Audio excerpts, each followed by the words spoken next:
O programa a seguir é de conteúdo livre.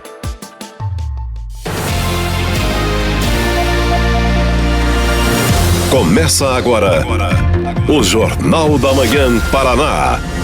Direto dos estúdios do Grupo RIC em Curitiba. Conectando os nossos estúdios de Maringá, Londrina, Ponta Grossa, Cascavel, Foz do Iguaçu, Toledo e Brasília.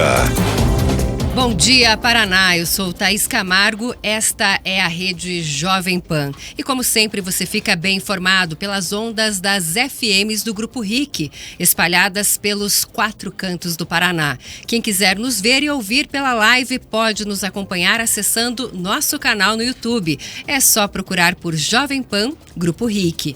Nesse final de ano, nós estamos realizando uma série de programas especiais com convidados para debater temas relevantes para a sociedade paranaense. O objetivo é nos aprofundarmos nos mais diversos assuntos, apontarmos pontos importantes e, mais do que tudo, trazer muita informação para os nossos ouvintes. E hoje nós recebemos no estúdio da Jovem Pan o professor universitário Rodrigo Chemin e o advogado e também professor universitário Francisco Zardo, para fazermos um balanço sobre o judiciário em 2024. Jornal da Manhã Paraná.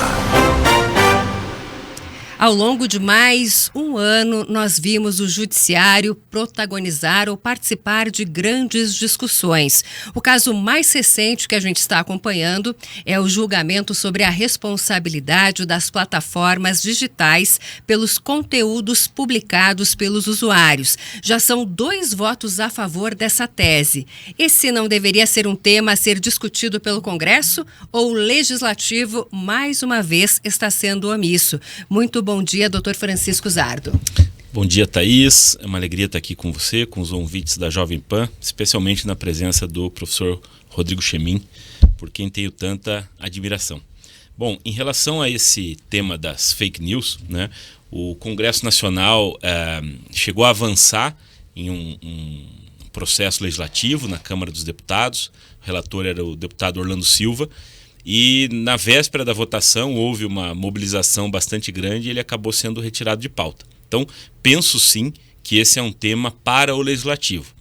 Por outro lado, o Supremo, em algumas oportunidades, sinalizou, né, que havia alguns processos na pauta, aguardando a solução legislativa. Como essa solução não veio, o Supremo Tribunal Federal pautou. Houve o início da sessão de julgamento, 2 votos foram proferidos e a gente pode falar um pouco mais sobre eles, mas o ministro Barroso pediu vista. Ou seja, isso também sinaliza que talvez o presidente do Supremo Tribunal Federal queira devolver o tema ao Congresso Nacional, que é onde isso deve ser deliberado definitivamente. E professor Rodrigo Chemin, qual a sua opinião? Eu tenho uma opinião de que o Supremo teria que ter um pouco mais de cuidado nas discussões de algumas questões que me parece que ficariam melhor debatidas no âmbito do Poder Legislativo.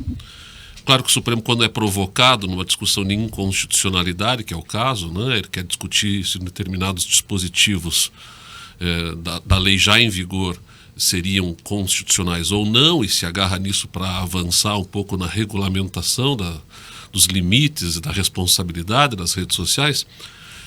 Me parece que uma coisa é declarar se é constitucional ou não. Outra é você avançar para estabelecer regras de como as coisas devem ser feitas. E aí que me parece que o Supremo avança de maneira indevida numa seara que não lhe compete, que é uma seara legislativa. Teria que ter um cuidado maior de ficar limitado àquilo que de fato é competência do Supremo, dizer se um dispositivo de lei existente é constitucional ou não. Quando a gente vê o nível do debate no Supremo Tribunal Federal nesse tema em particular, é um pouco assustador o que possa vir, né? Porque ficou público, notório, que o ministro Toffoli um pouco se perdeu na argumentação, fazendo analogias absolutamente despropositadas, né? Falando de limite de liberdade de expressão relacionado à conduta de um policial que jogou uma pessoa da ponte. Não há nexo de relação nenhum entre uma coisa e outra. O que preocupa bastante saber o que possa resultar num debate que é feito nestes termos, né? Então eu sou contrário à ideia de que o Supremo deva avançar numa regulamentação, acho que isso é papel do parlamento. O que ele deveria dizer é se o artigo é ou não é constitucional, ponto. Né? Essa me parece ser a melhor solução. E acho interessante a gente também dizer o que diz esse artigo 19 do Marco Civil da Internet, que está em julgamento lá no Supremo, né?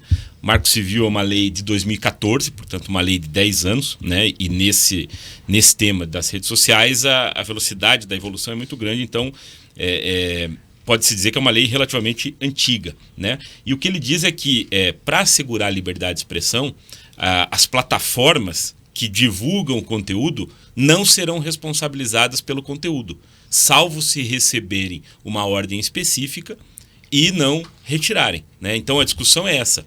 Elas são ou não são responsáveis pelo conteúdo que elas não produzem, mas divulgam. Essa é a discussão, né? E aí concordo com o professor Chemin nesse sentido, de que o Supremo pode sim, e aí não há nenhum ativismo, declarar, por exemplo, inconstitucional essa norma. É o papel constitucional do Supremo declarar inconstitucional. O que tem preocupado são algumas decisões que, além de declarar inconstitucional, acabam estabelecendo um regime jurídico, né? O que é papel do legislador. Então, a declaração de inconstitucionalidade deixaria um vácuo e aí talvez se aplicaria o Código Civil, né? Mas não caberia ao Supremo avançar como alguns votos avançaram. Bom, e nós vimos também recentemente os ministros mantendo Alexandre de Moraes como relator da operação contra golpe. Qual a visão de vocês sobre esse posicionamento? Não há uma concentração de poder em um só magistrado? Eu tenho sido crítico bastante tempo já, desde 2019, quando instauraram o inquérito das fake news e os outros que sucederam, entendo que o Supremo Tribunal Federal não deve ter atividade investigativa, isso não é próprio da magistratura. No modelo de democracia há uma separação das funções, os juízes não devem investigar, devem apenas julgar quando provocados. Então há todo um descompasso de muito tempo já, né, que vem se percebendo na Suprema Corte Brasileira na condução desses inquéritos, com uma chancela dos ministros, o que é pior, né? A academia um tanto quanto silente, há algumas vozes críticas, mas me assusta um pouco assim que a crítica não venha em maior peso, porque qualquer manual básico de processo penal que se tenha em mãos dirá que juízes não devem investigar e, mais do que isso, quando são vítimas de crimes, com maior razão, devem não participar sequer do julgamento, porque você não pode ser vítima, investigador, acusador e julgador ao mesmo tempo. Quer dizer, toda uma ampla confusão de papéis, né? No caso específico desse episódio da tentativa de golpe e tal, há uma passagem que deixa muito claro que houve um planejamento de sequestro e morte do ministro Alexandre de Moraes. Bom, ele é vítima direta da prática de uma pretensão criminosa. Ele não pode ser investigador disso. O Código de Processo Penal, desde 1941, trata, no artigo 242, inciso 4º, se não me falha a memória, da regra de impedimento de quem tem algum interesse no caso. Vítimas normalmente têm interesses no caso. É o caso, então. O juiz seria impedido. Ser impedido é mais grave do que ser suspeito, de acordo com a legislação. Porque se um juiz é suspeito, é por uma questão de natureza subjetiva, e isso faria com que o ato por ele realizado fosse um ato declarado como nulo. É diferente quando eu digo que ele é impedido, porque é uma questão de natureza objetiva. E o impedimento gera a inexistência do ato, que é mais grave do que ser nulo, porque para declarar um ato nulo tem que dizer primeiro que ele existe, no plano jurídico, né? No caso de um ministro impedido, o ato é inexistente, é um nada jurídico. É assim que os ministros deveriam tratar. No entanto, estão chancelando mais uma vez, o que revela que a Suprema Corte Brasileira, nesses casos todos, está atuando de forma não técnica, não jurídica, muito mais política do que jurídica. Eu concordo plenamente com o professor Chemin e acho importante justificar o raciocínio. Bom, primeiro, a gente quando trata desse tema, precisa deixar muito claro que a posição externada não tem relação com opção política, né? a gente compreende o contexto em que esses inquéritos surgiram, e aí podemos ser contra ou a favor, mas enfim, era um contexto turbulento, não só de pandemia, muitas vezes uma omissão do Procurador-Geral da República, uma hostilidade do Presidente da República em relação ao Supremo Tribunal Federal, sem tomar partido ou juízo de valor. Esse era o cenário, e nesse cenário se desencadearam esses inquéritos. Fato é que, hoje, esse cenário não está mais presente, né? E aí, me parece muito importante que o Supremo Tribunal Federal restabeleça, né, as soluções técnicas para os casos, né? E me parece inequívoco, né, que juridicamente, tecnicamente, aquele que é a vítima principal, como disse o professor Chemin, não pode conduzir uma investigação. Então, tecnicamente, essa é a melhor solução. Mas há um outro aspecto que eu acho importante mencionar, que é o fato de que, mais do que o juiz ser isento no caso, ele tem que parecer isento, ele tem que transmitir ao jurisdicionado, né, à sociedade, essa convicção de que ele vai atuar de maneira imparcial. Porque o judiciário, em última análise, ele vive da sua credibilidade. Ele não tem o orçamento que o executivo tem, ele não tem o poder de editar as leis que o legislativo tem, ele vive da autoridade das suas decisões. E essa autoridade vem da confiança. Na medida em que aquele que é a vítima participe do julgamento, isso pode gerar, naqueles que discordam do resultado, esse descrédito, o que acaba sendo ruim para a justiça e, sobretudo, para o Supremo Tribunal Federal. Então, eu penso que seria muito importante para o Supremo Tribunal Federal, para a credibilidade da instituição, mais do que a questão técnica, que o ministro Alexandre de Moraes não participasse e que a gente pudesse confiar a solução desse caso aos outros 10 ministros. Quer dizer, o Supremo Tribunal Federal não depende de um só ministro, ou a falta de um ministro não pode comprometer a qualidade do resultado final. E por isso eu acho que o ministro Alexandre não deveria participar desse julgamento. Posso fazer um complemento? Eu concordo com tudo que foi dito, né? E queria fazer um adendo. Na verdade, o que o Supremo poderia ter feito melhor é deslocar a competência disso para um juiz de primeiro grau. Não tem razão, sentido nenhum, de acordo com a Constituição brasileira, com as regras de competência, que um caso como esse esteja na Suprema Corte. A Suprema Corte julga apenas casos que envolvem autores de crimes com prerrogativa de foro no Supremo Tribunal Federal. No caso concreto, de acordo com a jurisprudência do próprio Supremo, ainda que a gente dissesse, não, mas o ex-presidente Bolsonaro e tal, a jurisprudência do Supremo dizia, e aí tem um outro problema, né? Ela oscila assim de acordo com o vento, né? Mas ela dizia de forma muito clara que manteria a competência apenas aqueles casos relacionados à função durante o exercício do mandato. Encerrado o mandato, viria para primeiro grau. O problema é que o próprio Supremo, talvez até pensando em dar uma legitimada no que estava fazendo, mudou a jurisprudência dele, a coisa de uns 2, 3 meses atrás, no caso de um prefeito, para dizer, não, agora mantém a prerrogativa mesmo não estando mais. Então, há uma jurisprudência de ocasião, que vem assim ao sabor dos acontecimentos, né? Ficaria muito mais, tecnicamente ajustado e geraria muito mais confiança. Eu acho que a palavra confiança, que o meu colega o Francisco Zardo bem pontuou aqui, é o que cola a nossa sociedade. É aquilo que antecede a ideia de democracia. Numa democracia, a confiança é o que faz com que as coisas de fato funcionem, né? E a Suprema Corte é uma instituição que merece respeito, numa democracia é essencial, e ela ficaria muito mais preservada de ser exposta a essas críticas todas se ela se resguardasse ao seu papel constitucional de fato, que é julgar apenas aqueles casos, de acordo com o que ela mesma dizia, limitados, né, ao exercício da função durante o exercício do mandato. Quando ela muda a jurisprudência, para dizer, não, agora a gente vai avançar, vamos voltar a fazer de novo, ela dá um sinal de que ela está agindo de maneira muito mais política do que jurídica. Isso não é muito adequado. E mais do que isso, eu quero de novo reforçar o que o Francisco Zardo colocou, de dizer que a discussão não é assim ideológica, de direita, de esquerda, nada disso. A questão é saber o seguinte: quem está aplaudindo o que a Suprema Corte brasileira está fazendo ao arrepio da legislação e da Constituição, está aplaudindo porque está alinhado ideologicamente, eventualmente, porque quem está sofrendo a atuação do Supremo é de um espectro político oposto a quem aplaude, está aplaudindo não o que o Supremo está fazendo, mas a possibilidade do Supremo fazer.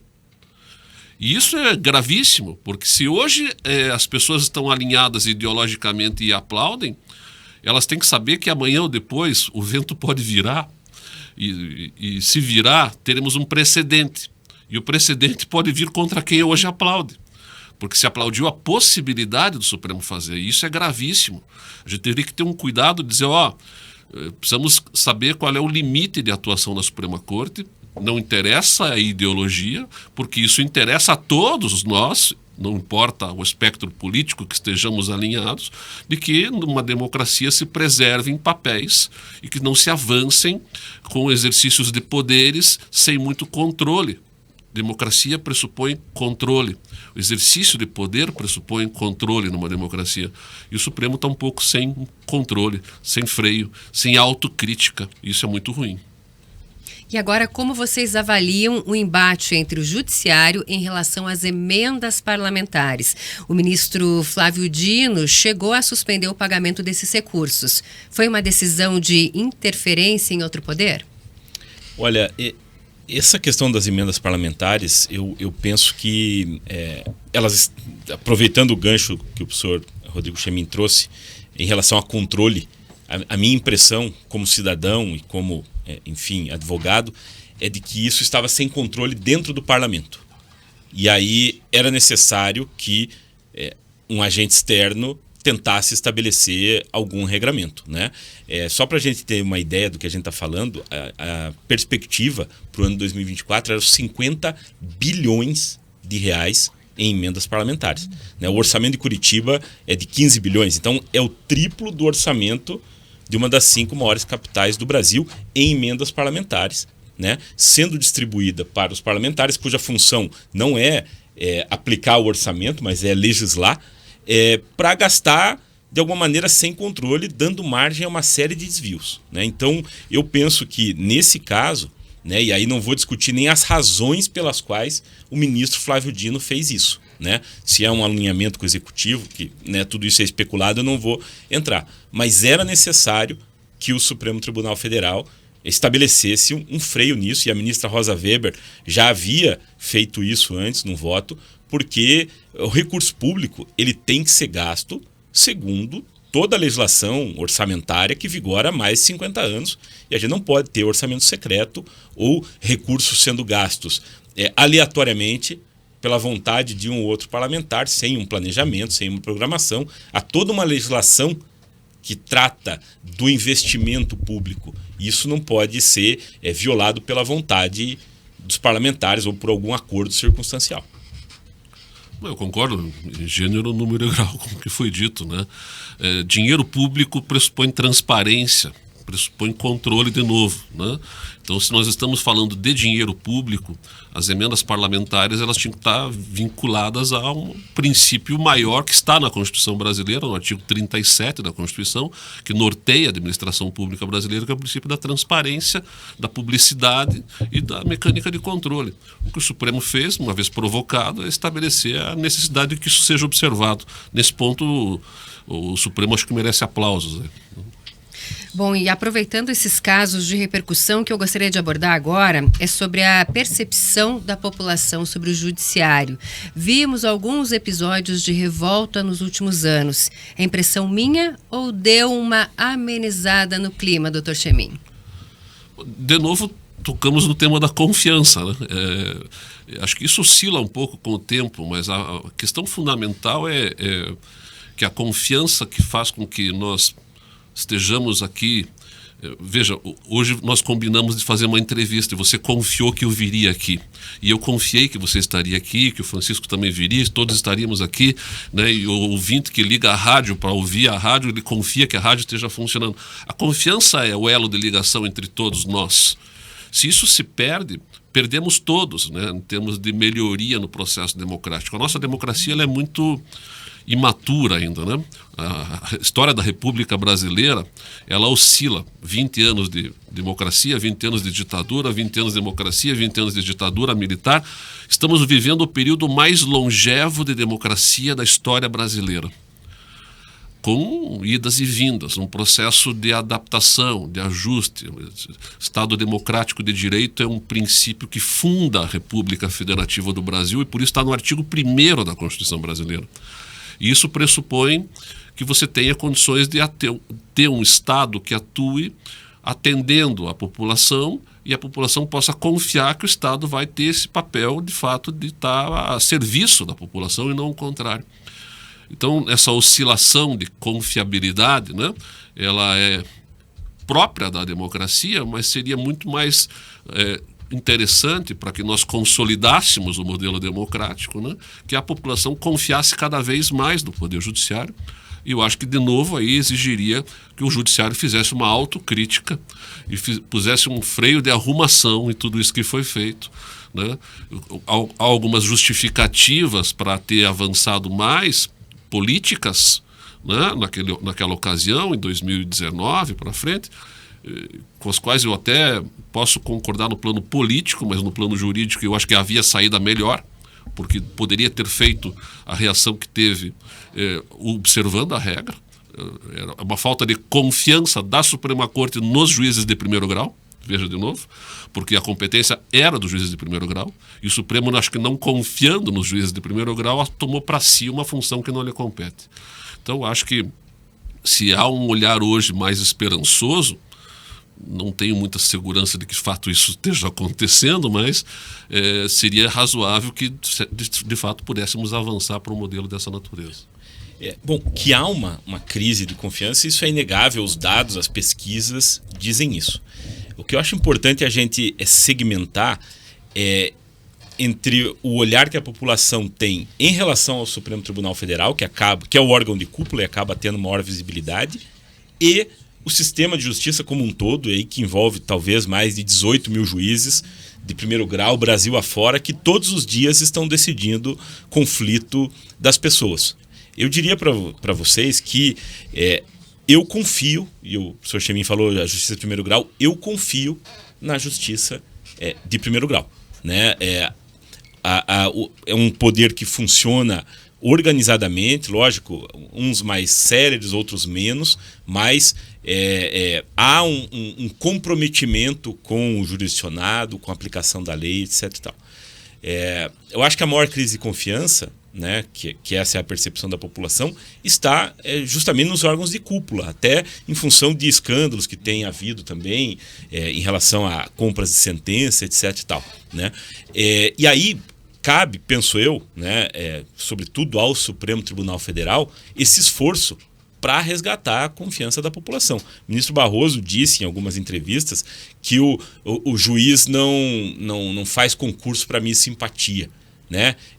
Lógico, muitas vezes o Supremo Tribunal Federal tem que ser contra-majoritário para defender, por exemplo, uma minoria. Mas eu acho que não é esse o ponto aqui da desconfiança, né? O ponto dessa percepção é desrespeito a posturas públicas que poderiam muito bem ser evitadas, né? Muitos juristas têm falado na necessidade do Supremo Tribunal Federal ter um código de ética, né? Porque o Conselho Nacional de Justiça tem um código de ética que se aplica a todos os magistrados, né? O Ministério Público tem também suas normas éticas. Os servidores do Supremo Tribunal Federal, não os ministros, mas os servidores, têm um código de ética. E os ministros do Supremo Tribunal Federal não têm nenhum código de ética, né? A Suprema Corte dos Estados Unidos recentemente editou um código de ética. Então, acho que um código de ética que fosse observado seria um início, um passo, né, para restabelecer essa confiança. E eu acho que qual que é o ponto principal? Que os ministros cuidem em relação à postura pública, né? Então, a imprensa tem criticado, e ao meu ver com razão, esses eventos internacionais, muitas entrevistas fora dos autos, né? Eu acho que muitas vezes a gente vê a sessão do Supremo Tribunal Federal, que era para começar com a pauta de julgamento, começando com uma declaração pública sobre algum dos temas da República. Eu acho que não é esse o papel do Supremo Tribunal Federal. Como um órgão de justiça, papel dos ministros é julgar os casos que foram pautados. A ministra Rosa Weber foi super elogiada por essa postura, fez mudanças importantes no Supremo, proferiu decisões importantes, mas a gente não sabe o que ela pensa sobre os temas do dia a dia da política. A gente sabe o que ela decidiu. E acho que esse é um objetivo, né? O ministro Fachin também me parece alguém muito cioso dessa posição de um ministro supremo, e eu acho que esses são exemplos que eu diria a serem seguidos. Bom, e ao longo dos anos nós acompanhamos julgamentos de temas sensíveis e polêmicos, como a descriminalização do porte de drogas e a questão do marco temporal, que já tinha sido discutido pelo Congresso. Não é mais uma vez um avanço sobre uma decisão do Legislativo, doutor Francisco Zardo? Olha, em relação à questão das drogas, né, e o professor Chemin pode falar melhor porque é da área do direito penal, esse é um problema mundial, né? E no Brasil, sobretudo, há um problema do encarceramento, né? Muitas vezes de pequenos traficantes ou até de pessoas que não se sabe exatamente se são traficantes, se são usuários, né? Isso acaba gerando mão de obra para o crime organizado. Então, o Supremo Tribunal Federal, preocupado com essa situação, se debruçou sobre isso, né? É algo que o Congresso Nacional deveria ter feito, mas infelizmente não fez, né? E acho que o tema deve voltar ao Congresso Nacional, porque eu acho que mesmo com a decisão do Supremo, essa política em relação ao enfrentamento do tráfico de drogas ainda continua dependendo de soluções mais eficazes. Na questão das drogas, é preciso fazer uma retomada da mudança legislativa que nós tivemos em 2006, quando veio a Lei 11.343, que é a lei chamada Nova Lei de Drogas, substituindo a velha lei da década de 70. O legislador, ele repetindo mais ou menos um modelo que já tinha antes, ele estabeleceu dois artigos de lei definindo crimes. Um crime que a gente chama assim de porte para consumo, que é a figura do usuário, e o crime do tráfico de drogas. O porte para consumo tem 5 verbos, que é o artigo 28. Guardar, ter em depósito, transportar, trazer consigo, né, para consumo pessoal. O 33 tem 18 verbos. Dentre os 18, os mesmos 5 do 28. Então a questão que ficava é: o que diferencia o usuário do traficante nesses 5 verbos? Não é a conduta de trazer consigo a droga. O legislador dava pistas. Ele dizia assim: não, se for para consumo pessoal, é o usuário. Qualquer outra finalidade é tráfico. E ele dava uma pista dizendo assim: para consumo pessoal, por exemplo, um dos critérios seria a quantidade. Mas ele não diz quanto. Ele só diz assim: a quantidade é um critério que pode ser usado para diferenciar. Claro que se eu estou trazendo comigo, ou transportando, que são 2 verbos do 28, uma tonelada de maconha, ninguém vai poder dizer: não, mas é para consumo pessoal, porque não vai colar, né? Uma tonelada de maconha. Agora, a questão era nos casos com pequenas quantidades, né? 20 gramas, 2 buchas de maconha, 40 gramas, então... É usuário, é traficante, então o policial prende o sujeito na rua, transportando no bolso da calça 2 buchas de maconha, 20 gramas. Ele diz para o guarda: eu sou usuário, seu guarda. O guarda diz para ele: você vai contar a tua história para o delegado. Chega na delegacia, o delegado diz: eu sou usuário. Bom, você vai contar a tua história para o promotor. Denuncia ele às vezes por tráfico. Havia uma certa nebulosidade, assim, uma falta de clareza, né? Quando é que é uma coisa, quando é que é outra. O que o Supremo fez foi estabelecer uma quantidade de 40 gramas de maconha, a partir da qual eu presumo, não é uma presunção absoluta, ela é relativa, ela pode ser, enfim, diante de uma prova em sentido contrário pode cair, mas há uma presunção de que ele seria usuário com até 40 gramas. E o Supremo avançou para dizer que o artigo 28 também seria inconstitucional. E aí não ficou muito clara a decisão do Supremo, ele é bem confuso, porque o caso era um caso concreto, não era uma ação direta de inconstitucionalidade, era um caso concreto que envolvia um sujeito que foi preso lá com não sei poucas gramas de maconha, e por isso eles ficaram discutindo a questão da maconha. Mas ao dizer, de forma levar em conta uma premissa de que o 28 é inconstitucional, ele é inconstitucional para qualquer droga, não só para maconha. E houve daí, me parece, uma descriminalização do uso de qualquer droga. Porque a lei não fala em maconha. A lei fala guardar, ter em depósito, transportar, trazer consigo e tal. Droga. E o que é droga? Bom, quem define o que é droga não é o legislador, é o Ministério da Saúde, é uma portaria, que é a portaria 344 da Vigilância Sanitária do Ministério da Saúde, que tem lá uma lista dizendo quais são as drogas e tal, dentre elas a maconha, mas não só a maconha.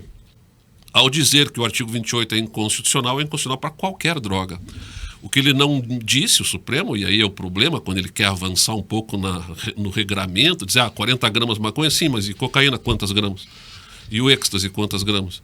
E o LSD, quantas gramas? Não sei. E aí é urgente que o legislador, então, venha e diga alguma coisa a respeito disso, ou que o executivo, não sei agora, porque o Supremo disse não é crime, mas segue sendo ilícito, é um ilícito administrativo. E aí também não tem um regramento de como fazer para conduzir isso. O Supremo disse, alguém tem que fazer uma lei, legislador, ou senão o CNJ. Jogou a bola para o CNJ, que é um outro órgão também bem complicado de a gente discutir aqui, porque o CNJ também acha que é legislador e fica regrando coisas assim, de forma a avançar em temas que não lhe competem, mas e ele mesmo diz que tem força de lei. Então é um problema em cima de um outro problema. De qualquer forma, eu acho que não é ruim a decisão do Supremo, porque ela pelo menos estabeleceu um critério objetivo. E dá um pouco mais de segurança, né, para quem está lá na ponta, seja para o policial na rua, para o delegado, para o promotor, para o juiz mesmo de primeiro grau, terem um critério um pouco mais claro e objetivo de quando é que vão tratar como usuário, quando é que vão tratar como traficante. E como é que vocês percebem a relação entre os poderes, já que vimos o avanço de alguns projetos que tratam da atuação do judiciário, como a PEC que limita as decisões monocráticas do STF, doutor Rodrigo Chemin? Acho que não compete ao legislativo definir se a decisão tem que ser monocrática ou tem que ser colegiada. Agora, nós temos um problema, né? De novo, isso não sei exatamente quando é que teve início, mas acho que coisa de uns, 6, 7 anos para cá, né? O Supremo mudou, não só o Supremo, mas todos os tribunais brasileiros, né? Começaram a dar maior peso às decisões monocráticas do que às colegiadas. Isso é visível quando se pega em estatísticas, assim, na Suprema Corte, no STJ. As decisões que eram predominantemente colegiadas, e um tribunal, na sua essência, a razão de ser que as decisões sejam colegiadas, onde haja um debate, porque a ideia de um tribunal é servir de filtro para evitar uma possível decisão errada do juiz de primeiro grau. E o tribunal ele existe com uma razão de ser atuar em grau recursal, revendo uma decisão monocrática de um juiz de primeiro grau. E por isso, para que a decisão revisora tenha mais chance de acerto, quando você tem um colegiado debatendo, há uma menor probabilidade de que a decisão seja errada, não que necessariamente seja melhor do que a do juiz de primeiro grau. Quando você transforma o tribunal num órgão no qual predominam as decisões monocráticas e não as colegiadas, bom, você cria vários microtribunais dentro do mesmo tribunal. Então a gente tem um fenômeno hoje. Você tem 11 Supremas Cortes, com 11 ministros, cada um decidindo majoritariamente de forma monocrática, questões que às vezes são sensíveis, afetam a vida da nação inteira, num assodamento que não me parece adequado, e que deveria ser submetido não a uma visão unilateral de um único ministro, que às vezes tem uma posição mais política do que jurídica e faz valer, às vezes, um viés mais político do que jurídico, que isso fosse sempre debatido de forma colegiada. Então, eu não sou a favor de que venha por uma emenda parlamentar, mas o próprio Supremo, os tribunais superiores teriam que de novo ter a percepção de que este modelo é um modelo que não é o desejável. A gente sabe, desculpa se me estendo um pouco, mas a gente sabe que o volume de serviço é gigantesco. A Suprema Corte Brasileira julga em média 100 mil casos ao ano, o que é surreal e não cabe na matemática, né?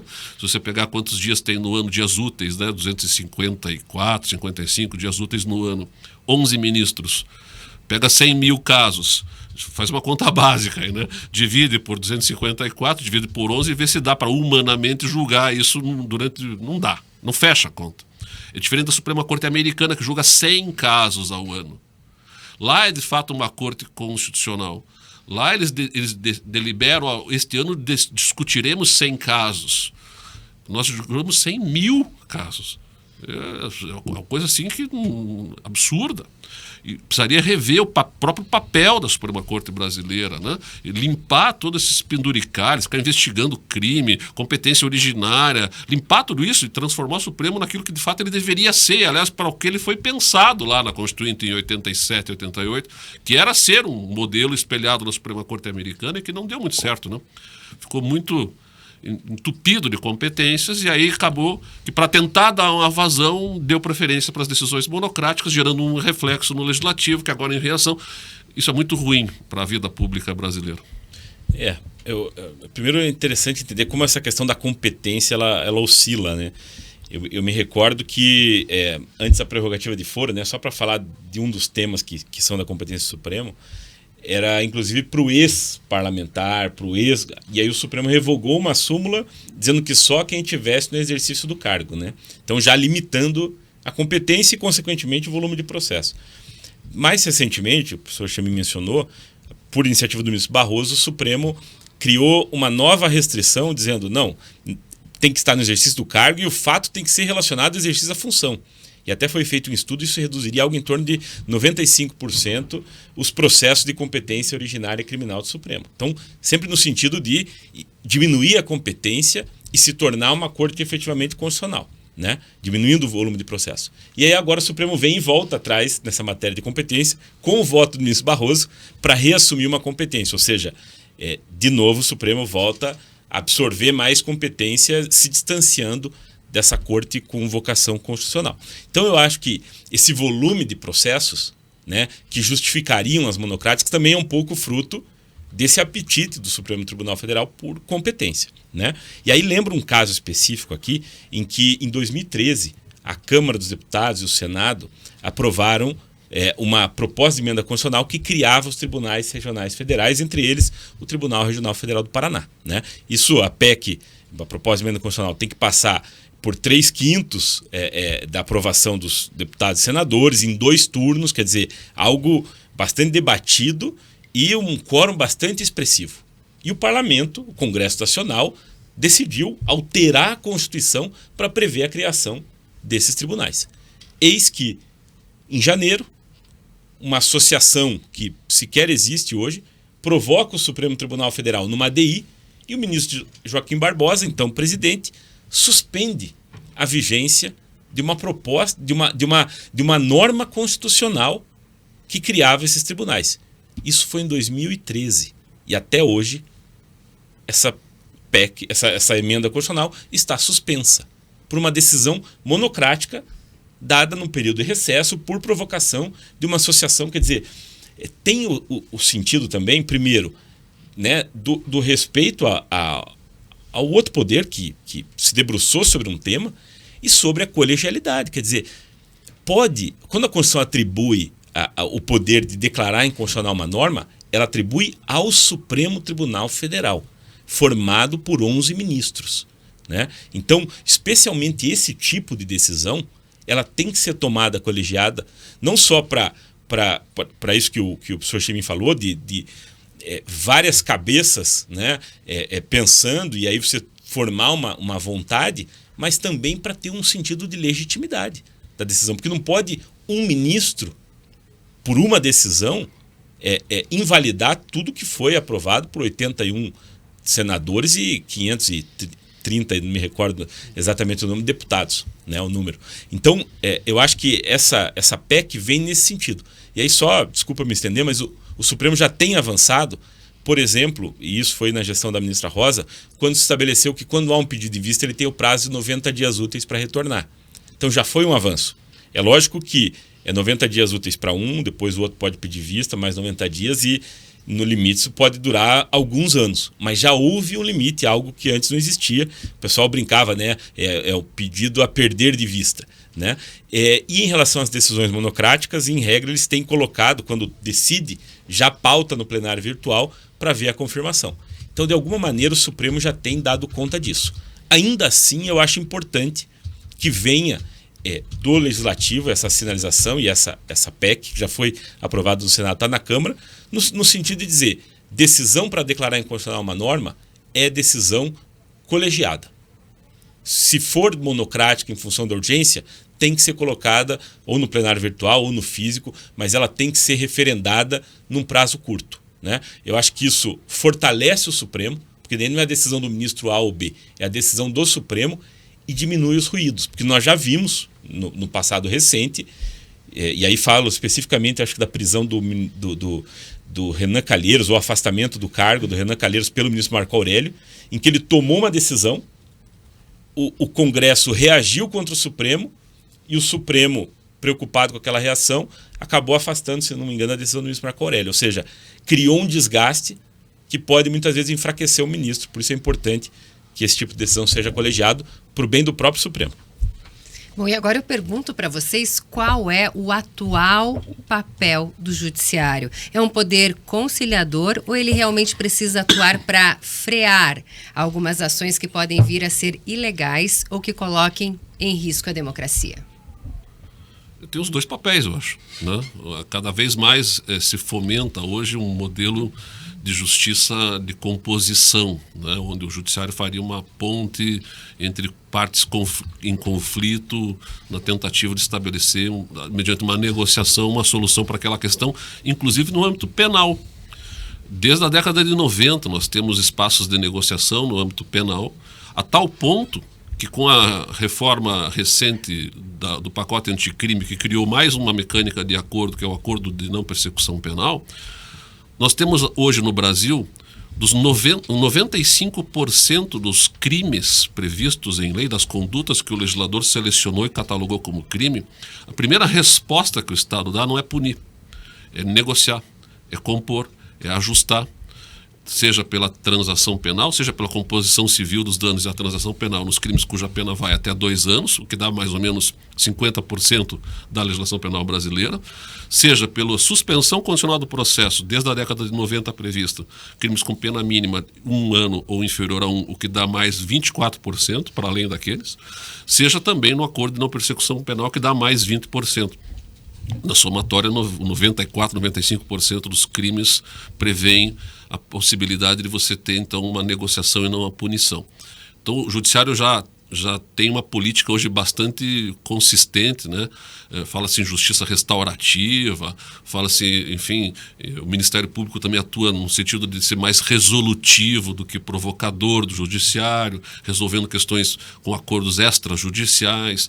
E, claro, quando ele é chamado fora desses espaços de negociação, o Judiciário vai ter que dizer alguma coisa. E aí vem a decisão e ela se impõe pela força, que é a razão de ser, né, do Estado de Direito, onde nós não exercitamos mais a nossa parcela de soberania individual de resolver as coisas com a nossa própria força pessoal. O Estado é que dá racionalmente uma resposta para essas questões. Eu concordo, tem tido esse movimento, né, de conciliação. O Judiciário hoje está assoberbado de processos, são centenas de milhares de ações em trâmite, né? E o poder público acaba sendo um pouco o responsável por isso, porque a justiça em números indica, né, o poder público acaba gerando a maior quantidade de demandas por não resolver os seus conflitos administrativamente com os cidadãos. Mas, superada essa questão, eu penso que o Judiciário ele não deve ser fonte de geração de conflito, né? E, na medida do possível, deve conciliar, mas sem abdicar do seu poder de decidir quando for chamado, né? Lógico, sempre com prudência, né? Tem havido algumas críticas também ao Supremo em relação a algumas decisões que tentam conciliar direitos fundamentais, né? E aí muitos dizem que, nesse aspecto, o Supremo não deveria conciliar e sim implementar os direitos fundamentais. Bom, agora muito tem se falado no uso da inteligência artificial no judiciário, tanto que o CNJ tem cursos para capacitar os magistrados, né, e outros aí funcionários dos tribunais. Quais os pontos positivos e negativos dessa ferramenta, doutor Francisco Zardo? Bom, como eu falei, né, o volume de processos é muito grande, né? Então, essas ferramentas elas são importantes para catalogar o tipo de processo, levantar as decisões existentes sobre aquele tema, né? O ministro Barroso tem feito isso, muitas vezes criar até um tipo de resumo do processo, há processos muito volumosos, tudo isso no sentido de tornar mais célere e mais fácil a atuação do juiz. Mas vejo que a inteligência artificial não pode substituir a inteligência natural do magistrado, né, e a sensibilidade do magistrado de aplicar a lei no caso concreto. A inteligência artificial, ela muitas vezes reproduz o que aconteceu no passado, né? Mas os casos muitas vezes exigem uma solução nova, né? E quem vai trazer isso é o ser humano. Portanto, eu vejo que ela é uma ferramenta que auxilia, mas que não pode substituir o juiz. E a sua avaliação, doutor Rodrigo Chemin? Eu concordo com tudo que foi dito pelo Francisco, mas acho interessante a gente observar o seguinte: o sistema de justiça, os atores do sistema de justiça, eles são historicamente meio conservadores, assim, meio por natureza, né? E sempre que vem uma ferramenta nova de tecnologia, causa um impacto e assusta. Chega a ser até engraçado a gente resgatar algumas coisas aqui. Se lembrarmos lá no começo do século XX, 1910 mais ou menos, veio a primeira máquina de escrever para o Brasil. E o judiciário começa a discutir se era possível o juiz usar ou não usar a máquina de escrever. Havia uma resistência, teve julgados dos tribunais dizendo não pode, porque essa máquina é uma coisa, aspas, do demônio, porque veja, você aperta o botão aqui e quem é que me diz que foi o juiz que apertou o botão e apareceu impresso na folha de papel aquela letra, porque qualquer pessoa que aperta o botão sai impresso igual. Então eu não consigo mais ter segurança de que a sentença foi feita por aquele juiz, porque antes ela era manuscrita, né? E eu tinha autenticidade pela letra. Pô, você veja o grau de discussão, ficamos discutindo juridicamente se podia ou não podia usar a máquina de escrever. Bom, depois de muita resistência, a máquina foi aceita. Aí veio o computador. Pô, computador, não, isso aí é um problema, porque de novo, veja, né, aí veio a internet. E cada tecnologia que vem, ela gera uma discussão, uma reação, uma resistência natural, né? Os profissionais mais velhos têm resistência porque não sabem usar a nova tecnologia. O certo é que elas vêm para ficar e nós temos que nos adaptar a elas, gostemos ou não, considerando sempre os aspectos positivos e negativos e criando mecanismos para evitar os aspectos negativos. Inteligência artificial é uma coisa fantástica, né? Quem já tem uma certa familiaridade sabe como ela pode ser uma ferramenta bastante importante no auxílio dessas atividades manuais, burocráticas, né? Que hoje demandam, às vezes, um tempo enorme e que poderiam ser resolvidas em curtíssimo espaço de tempo com a ferramenta de inteligência artificial, que, aliás, já é usada no Supremo e no STJ. O Supremo tem o Victor, né? Uhum. E o STJ tem o Sócrates, são os nomes que eles deram para as inteligências artificiais, para fazer um filtro dos recursos que chegam por lá. E cada vez mais isso está sendo empregado para mecânicas de controle de processos, para, enfim, estabelecer leituras do processo. Hoje você pode pegar um processo inteiro, que é todo virtual, em PDF, e jogar numa inteligência artificial para que ela te faça um relatório que resuma aquilo. Agora, tudo isso é a ferramenta de auxílio do juiz, jamais de substituição. Então, a figura do humano, centralidade no humano é fundamental para que essas ferramentas não gerem os problemas que elas podem gerar e que às vezes a gente percebe um ou outro caso, né, que alguém inadvertidamente fez com que lá o ChatGPT criasse lá uma petição e ele inventa a jurisprudência, ele cria coisas e o sujeito não faz o controle para ver se aquilo estava ok ou não e simplesmente protocoliza a petição.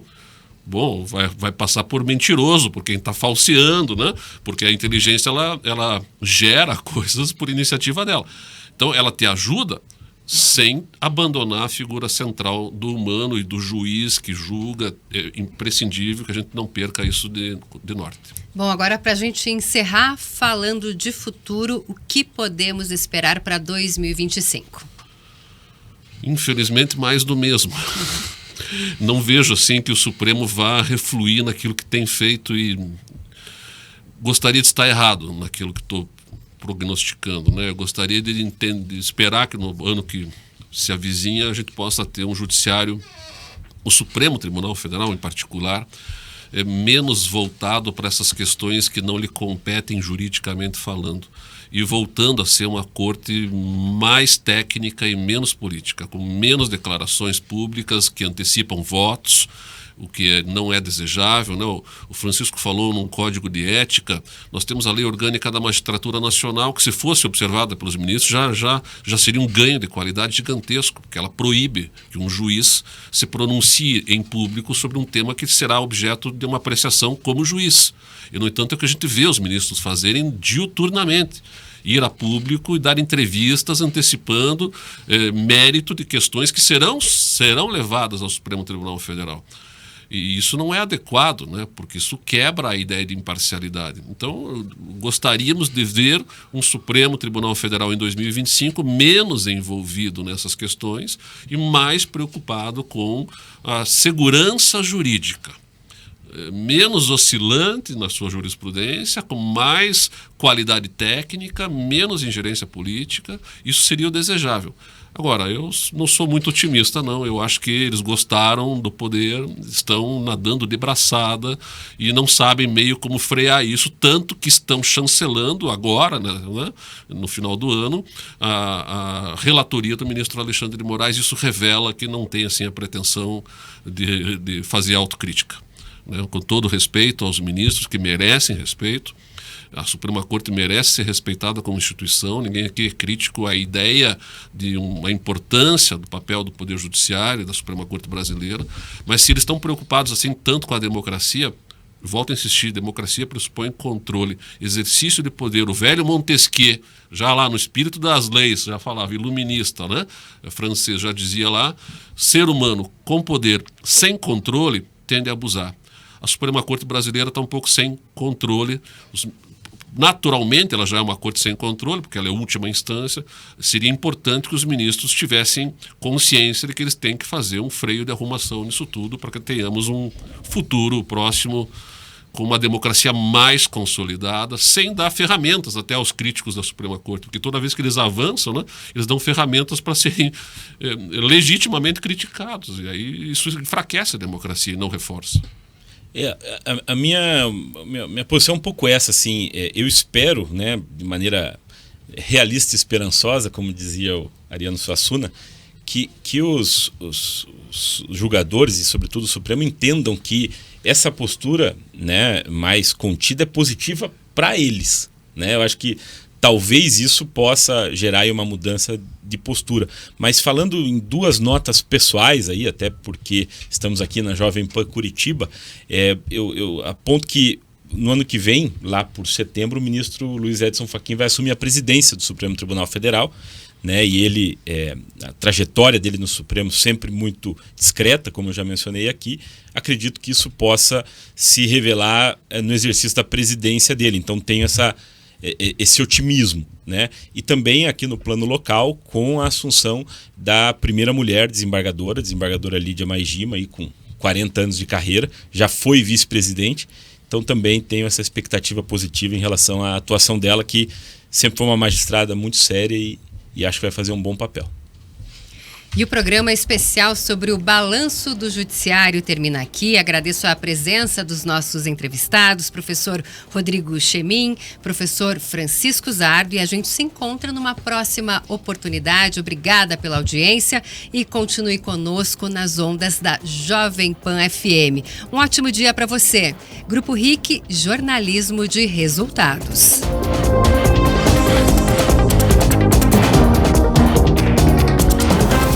De segunda a sexta, às 7 da manhã. Jornal da Manhã. Paraná.